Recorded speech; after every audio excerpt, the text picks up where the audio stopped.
श्रोताओं, नशा एक बड़ी सामाजिक बुराई है और इससे छुटकारा पाने के लिए बहुत बार बहुत से लोग प्रयास करते हैं, लेकिन बहुत से लोग सफलता पाते हैं और बहुत से सफलता नहीं पा पाते हैं।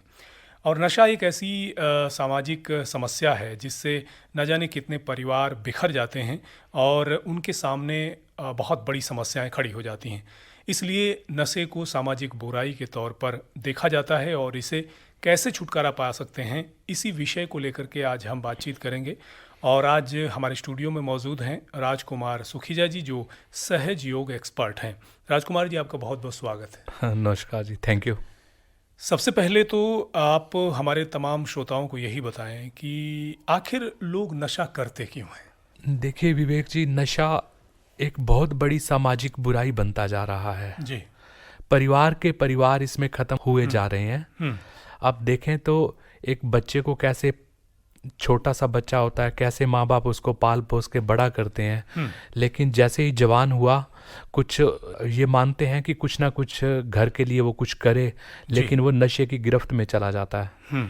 एक माँ बाप के हृदय पे क्या बीतती होगी ये उनको पता होता है कि उनका जवान बेटा जो है, जो वो खुशहाली की उम्मीद किए बैठे थे, वो पूरा जितना उन्होंने इकट्ठा किया था सब कुछ लुटाने पे आ जाता है। ये बहुत बड़ी समस्या है। लेकिन अब ये देखें कि कौन लोग नशा करते हैं। मेरे अनुसार, सहज योग के अनुसार, मानव की 3 श्रेणियां हैं जी। एक ऐसी श्रेणी है जिसको हम बोलते हैं कि लेफ्ट साइड के लोग रहते हैं, और कुछ ऐसी श्रेणी है जो राइट साइड के बोलते हैं, और कुछ ऐसे भी रहते हैं जो मध्य में रहते हैं जी। लेफ्ट साइड वाले वो होते हैं जो जिनमें शारीरिक बल कम होता है। वो रात को लेट सोते हैं, सुबह लेट उठते हैं, काम करने को उनका मन नहीं करता, हमेशा पिछली बातें करते रहते हैं, वो सोते रहते हैं, रोते रहते हैं, हमेशा उनको कोई ना कोई ऐसी बात ढूंढेंगे जिससे उनको शिकायत मिलती है। उसको मैं बोलता हूँ लेफ्ट साइड के लोग। और कुछ ऐसे लोग रहते हैं जो बहुत काम करते हैं, जिनके सपने बहुत ऊंचे होते हैं। वो सुबह से जल्दी उठ के ये सब काम करना और रात को जल्दी सो जाते हैं। हमेशा वो प्लानिंग करते हैं, एक प्लानिंग, 18वीं प्लानिंग, फिर 1800वीं प्लानिंग, ऐसे चलते रहते हैं। और ऐसे लोग, उनको मैं बोलता हूँ राइट साइडेड लोग। और कुछ लोग ऐसे रहते हैं जो मध्य में रहते हैं। जैसे अभी हम समाज में चल रहे हैं, संभावना उनकी ज्यादा होती है जो ज्यादा लेफ्ट साइडेड है। वो जैसे उनको काम पर जाना है, शरीर में उनके जान कम है, ताकत कम है, और उनको जाना तो है ही, काम पर काम तो करना ही है। अब वो कुछ ना कुछ ऐसा करने की कोशिश करते हैं कि जिससे उनके शरीर में जान आ जाए। तो वो कुछ ऐसी चीज लेते हैं जिसको नशा कह सकते हैं। एक बार वो नशा करते हैं, उनको लगता है कि हाँ हमारे शरीर में जान आ गई, वो पूरा काम करते हैं और करते रहते हैं, एकदम उनको अच्छा लगता है। और फिर कुछ समय बाद ऐसे होता है कि वो इसी को श्रृंखलाबद्ध चलता रहता है, तो वो एक आदी हो जाते हैं। और इसका फल ये निकलता है कि एक बार वो उस लेफ्ट साइड से निकलने की कोशिश करते हैं, मतलब उनमें जान आती है और वो काम करते हैं। उसके बाद वही जान लाने, शरीर में उतनी जान लाने के लिए उनको वो डोज बढ़ानी पड़ती है, और फिर और डोज बढ़ानी पड़ती है। तो ऐसे लोग नशा कर सकते हैं। और कुछ लोग ऐसे रहते हैं जो बहुत काम करते हैं, उनका काम करते करते फिर इतनी परेशानियां भी सारी लेके फिर उनको ऐसे लगता है कि हम शाम को अगर हम जब तक पिएंगे नहीं या जो नशा नहीं करेंगे हमें नींद नहीं आएगी। तो ऐसे लोग भी। राजकुमार जी, एक चीज़ और देखने को मिलती है, खासतौर से बात युवाओं की करें तो आजकल जो है एकल परिवार बहुत देखने को मिलते हैं, जिसमें जो पेरेंट्स होते हैं वो बच्चों को पूरा समय नहीं दे पाते हैं, कहीं ना कहीं अकेलापन होता है। ऐसे बच्चे भी क्या नशे की तरफ बढ़ जाते हैं? वो सारे कर सकते हैं नशा जो मध्य में नहीं है, जिनकी आत्मिक शक्ति कम है।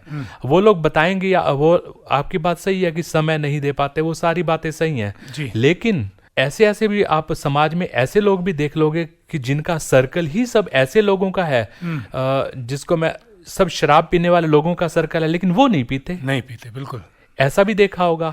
सारी जिनकी आत्मिक शक्ति कमजोर है वो सब लोग इनके चक्कर में आ जाते हैं। बिल्कुल। अब उसमें कारण आप कुछ भी कह लें कि पेरेंट्स टाइम नहीं देते, ये नहीं, कुछ भी कारण कह लें, जिनकी आत्मिक शक्ति कमजोर है वो लोग नशा करते हैं। बिल्कुल। तो नशा जो है ये एक सामाजिक बुराई है, इससे बचने के लिए सहज योग किस प्रकार से अपनी भूमिका अदा कर रहा है? जैसे सहज, अगर हम ये माने कि हमारा पूरा शरीर एक मशीन है और ईश्वर ने एक मशीन बनाई है, अगर मशीन बनाई है, हमारे अंदर से जब ये मशीन खराब हो जाती है तो हम ये नशे वगैरह ये सब करने लग जाते हैं।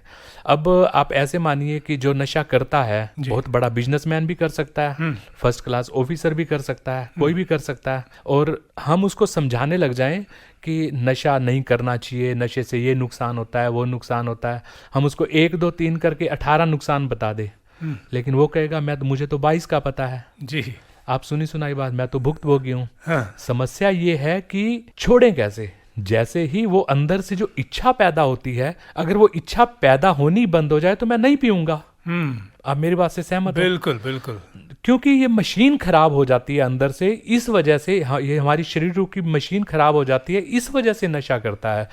कुंडलिनी शक्ति हमारे अंदर है, जब वो हमारे अंदर ही से उठकर, मैंने पिछली वार्ता में बताया था कुंडलिनी शक्ति क्या है, कहाँ पर होती है, कैसे जागती है। वो कुंडलिनी हमारे अंदर ही से जब हमें ठीक कर देती है तो सहज योग में हमने देखा है कि बहुत ही आराम से नशा छोड़ देता है। आपको ये भी हैरानी होगी कि हमारी संस्था में कोई नहीं कहेगा कि आप ये नशे छोड़ दो, आपको पहले छोड़ने पड़ेंगे, आपको ये कुछ भी नहीं छुड़वाते। लेकिन माँ ने बोला है कि आप सिर्फ इस गली में बस आ जाओ। जैसे ही आप कुंडलिनी जागरण के बाद आप ध्यान धारणा करने लग जाते हैं, कुछ ही समय में आप देखोगे कि बहुत आसानी से, बिना कोई समझाइश के, बिना कुछ, सब बहुत आसानी से छोड़ देते हैं। और हमारे पास ऐसे बहुत से उदाहरण हैं। जी जी। तो अगर बात युवाओं की करें तो युवाओं का झुकाव नशे की तरफ ज्यादा देखने को मिलता है। बहुत। ये इस विषय पर क्या कुछ कहना चाहेंगे आप? कुछ तो ऐसे मान ले कि कुछ जलवायु ही ऐसी हो गई है कि उनको ये समझ भर नहीं आती कि ये नशा गलत चीज है, इसमें नहीं जाना चाहिए। उनमें जिसको विवेक कहते हैं कि वो विवेक है ही नहीं, वो उनको यूं समझते हैं। मैं समाज में ऐसे लोग देखता हूँ, ऐसे बच्चे देखता हूँ, युवा बच्चे, कि वो इसको, नशे को बुरा नहीं मानते। वो आप उनसे बात करो तो वो इसके पक्ष में बोलेंगे। अब वो इतनी बात सब, जबकि वो देख रहे हैं शराब खाने से एक बंदा आया, लुढ़कता हुआ आया और वो गिरा पड़ा है, उसको देखकर तो भागना चाहिए ना, अन्य लोगों को भागना चाहिए कि नहीं ये देखो इसका परिणाम ये होता है। वो देखने के बाद वो फिर जाते वहां पर।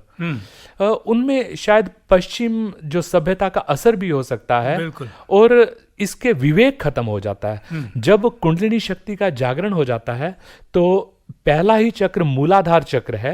जब कुंडलिनी उस चक्र को रोशन करती है तो हमारे अंदर विवेक आ जाता है। फिर सच और झूठ का हमें खुद पता लगने लग जाता है कि ये वाला रास्ता सच है, ठीक है, ये वाला रास्ता गलत है, हमें गलत रास्ते नहीं जाना। तो जब आदमी को खुद पता लगने लग जाता है तो फिर वो सही रास्ते पे चलता है। जी। नशे को लेकर के हम लोग बातचीत कर रहे हैं। नशा किस तरीके से एक व्यक्ति को, एक इंसान को पूरी तरह से ख़त्म कर देता है, एक परिवार को बिखेर देता है, इस विषय पर क्या कुछ कहना चाहेंगे? क्या लगता है आपको? अब देखो, मैंने ऐसे भी समाज में ऐसे लोग भी देखे हैं जिनकी 100 किल्ले जमीन थी, सारी उन्होंने बेच दी जी। और इतना उनके परिवार खराब हो रहे हैं, उनका पैसा जा रहा है, नौकरी जा रही है, बिजनेस खराब हो रहे हैं, लेकिन उसके बाद भी ये नहीं हो रहा। उनको ये वाली समझ भर नहीं आती कि इसको हमें छोड़ देना चाहिए। समझ आती है, सारा कुछ पता है, लेकिन समस्या ये होती है कि छोड़ नहीं पाते। कैसे छोड़ें? सहज योग से छूट सकता है। जी। संगति का कितना प्रभाव देखते हैं आप? कितना प्रभाव पड़ता है, खासतौर से कुछ बुरी आदतें जो हैं वो उसकी तरफ व्यक्ति जो बढ़ता है? कुछ ना कुछ लोगों को इसका असर पड़ता होगा, लेकिन मैंने ये भी देखा है कि जो सही रहते हैं, जिनकी आत्मिक शक्ति, जिनमें विवेक रहता है, आत्मिक शक्ति बलवत्तर होती है, वो उनके अंदर रहकर भी नशा नहीं करते। और कुछ लोग, हम जैसे उधर थे, परिवार से दूर भी रहे, पढ़े भी थे, हॉस्टल में भी रहे, हमें नहीं सिखाया किसी ने, जबकि वहां पर सारे थे, सब पीने वाले थे। जी। तो ऐसे लोग जिनकी आत्मिक शक्ति क्षीण है, वो सब कोई भी हो इसमें आ सकता है। बिल्कुल। राजकुमार जी, आप सहज योग एक्सपर्ट हैं और बहुत लंबे अरसे से आप जो है न केवल समाज में इसका प्रचार प्रसार कर रहे हैं, बल्कि बहुत से लोगों के जीवन को सुनहरा और खूबसूरत भी बना रहे हैं। हम आपसे ये जानना चाहेंगे कि सहज योग का हिस्सा बनने के लिए क्या उम्र का क्या क्राइटेरिया है? किस उम्र से जो है व्यक्ति इस विधा को जो है अपना सकता है? हर व्यक्ति, उम्र का कोई दूसरे दिन से भी बाई बर्थ भी सहजयोगी हो सकता है और 70 साल 75 साल में भी आ सकता है, लेकिन सबको आना चाहिए। और मैं तो कहता हूँ कि परिवार जो पेरेंट्स हैं उनको ये सहजयोग अपनाना चाहिए कि जिससे उनके बच्चे पूरी तरह सुरक्षित हो जाएं, उनके अंदर विवेक जागृत हो जाए, तो ताकि वो इस रास्ते पर जा भी ना सकें। हमारे यहाँ ऐसे लोग हैं, आप किसी भी सहयोगी को कहो कि आप ये करके देखो, ये नशा करके देखो, वो चाह के भी नहीं कर पाएंगे क्योंकि उनके अंदर इतना विवेक है। बिल्कुल, सहज योग का हिस्सा बनने के बाद बहुत से संस्कार और बहुत सी चीज़ें जो हैं उनमें विकसित होनी शुरू हो जाती हैं। तो एक बार फिर जानना चाहेंगे, हालांकि पहली बातचीत में हमने इस पर चर्चा भी की थी, सहज योग में पारंगत होने के लिए कितना वक्त और कितना समय लग जाता है? लगभग 1 महीने भर में। पहले सत्र में तो हम कुंडलिनी जागरण का काम करते हैं, वो 5-7 मिनट में सबका जागरण हो जाता है जी। उसके बाद लगभग 1 महीने बाद हम पूरी तरह से इसमें ट्रेंड हो जाते हैं और हमें पता लगने लग जाता है कि कहाँ क्या समस्या है हमारे शरीर में, क्योंकि लैब वाले तो बाद में बताएंगे जी। और ये ऐसी टेक्निक है जिसमें हमें खुद पता लग जाएगा कि कहाँ समस्या है और उसको कैसे ठीक किया जाता है। बिल्कुल बिल्कुल। तो नशा, सामाजिक बुराई, कैसे पाएं छुटकारा, इस विषय पर हम लोग बातचीत कर रहे हैं। तमाम जो सुनने वाले श्रोता हैं बहुत दूर दूर तक आपको सुन पा रहे हैं। News on AIR mobile app के माध्यम से पूरी दुनिया में आकाशवाणी के कार्यक्रम सुने जाते हैं। ग्रामीण क्षेत्रों और शहरी क्षेत्रों में भी लोग खूब सुनते हैं आकाशवाणी के कार्यक्रम। आप जो है तमाम श्रोताओं को नशे को लेकर के क्या संदेश देना चाहेंगे? एक समाज में काफ़ी बुराइयां हैं, नशा उनमें से एक है जी। इन सारी बुराइयों से छुटकारा पाने के लिए श्री माता निर्मला देवी ने समाज को बहुत अच्छी चीज़ दी है, ये सहज योग। इस पद्धति को सबको अपनाना चाहिए और पेरेंट्स को, जिनके बच्चे अब युवा होने जा रहे हैं या युवा हैं, उनको चाहिए कि वो सबसे पहले वो सहज योग अपनाएं और उसके फलस्वरूप बच्चे जो हैं बहुत ही अच्छी लाइफ जिएंगे, अच्छे इंसान बनेंगे, अच्छे नागरिक बनेंगे, देशभक्त बनेंगे।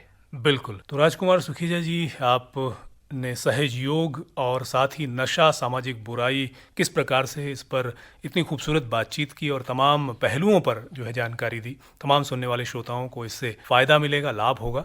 बहुत बहुत शुक्रिया आपका स्टूडियो में आने के लिए। नमस्कार जी।